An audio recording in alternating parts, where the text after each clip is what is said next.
Bonjour tout le monde et bienvenue au podcast Le meilleur sur le bien-être. Mon nom c'est Guillaume Tremblay et aujourd'hui on va reviser le sujet de l'autocompassion.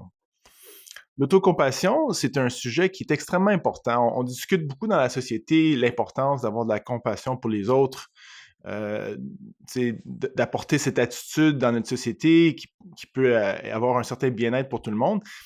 Mais sans qu'on ait une autocompassion, sans qu'on ait une compassion envers nous-mêmes en premier, c'est très difficile de vraiment apporter une véritable compassion pour les autres. Alors, il faut commencer avec nous-mêmes et cette compassion-là qu'on développe en dedans de nous-mêmes, on peut le partager avec les autres. Et beaucoup de gens sont souvent très critiques envers eux-mêmes. Ils se doutent beaucoup, il y a beaucoup de critiques. Et développer une attitude d'autocompassion, c'est une approche qui est extrêmement importante et efficace en termes d'augmenter notre bien-être et réduire notre souffrance. Et je veux aussi discuter qu'il y a eu quand même beaucoup de bonnes études en termes de comparer l'estime de soi et l'autocompassion. L'estime de soi, c'est quand même un sujet qui est très courant ces jours-ci. Il faut que tout le monde ait une bonne estime de soi. Il faut que les enfants aient une bonne estime de soi. Et en tout et partout, c'est quand même une bonne chose qu'on ait une bonne estime de soi, qu'on développe la confiance, qu'on sait qu'on est capable de faire des choses difficiles. L'estime de soi, mais souvent l'estime de soi, c'est une perception de notre valeur dans la société. Et donc, ça peut être très dépendant des circonstances extérieures. Car des fois, peu importe ce qui arrive, on va être critiqué par les autres, on va faire des erreurs, des circonstances qu'on ne contrôle pas vont changer, qui vont ébranler notre estime de soi.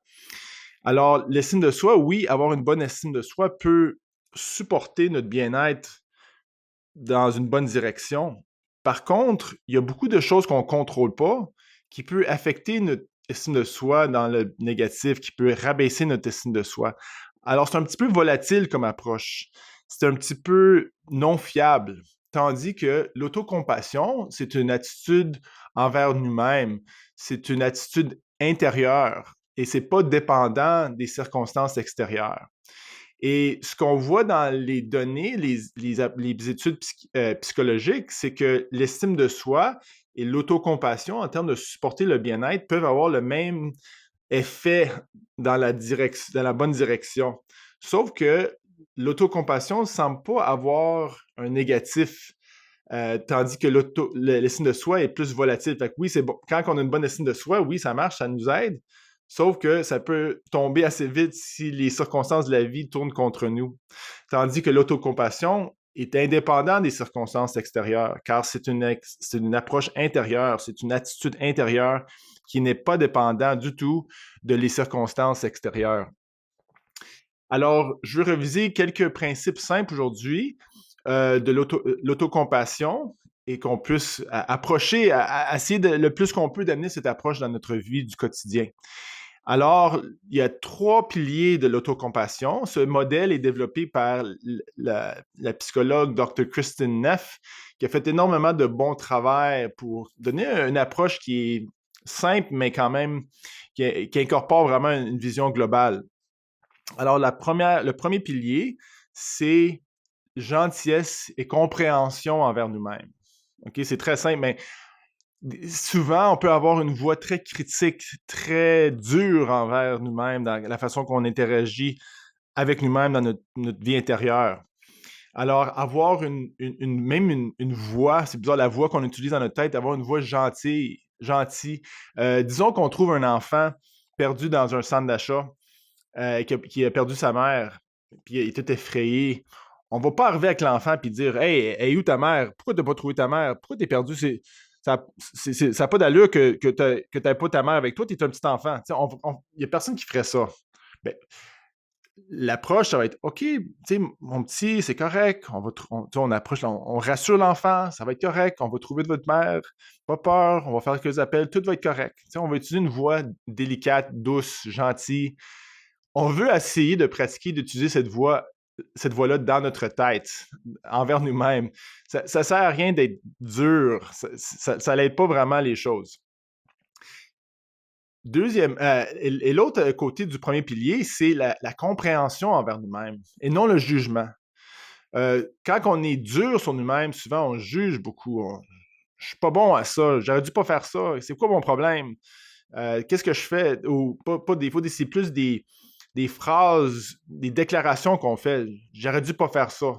Je suis pas bon, ou des choses comme ça. Tandis que la compréhension cherche à comprendre, elle cherche à questionner. Euh, D'où vient ce pattern-là qui revient dans ma vie? Y a-t-il une approche que je pourrais prendre euh, pour avoir des circonstances un peu différentes?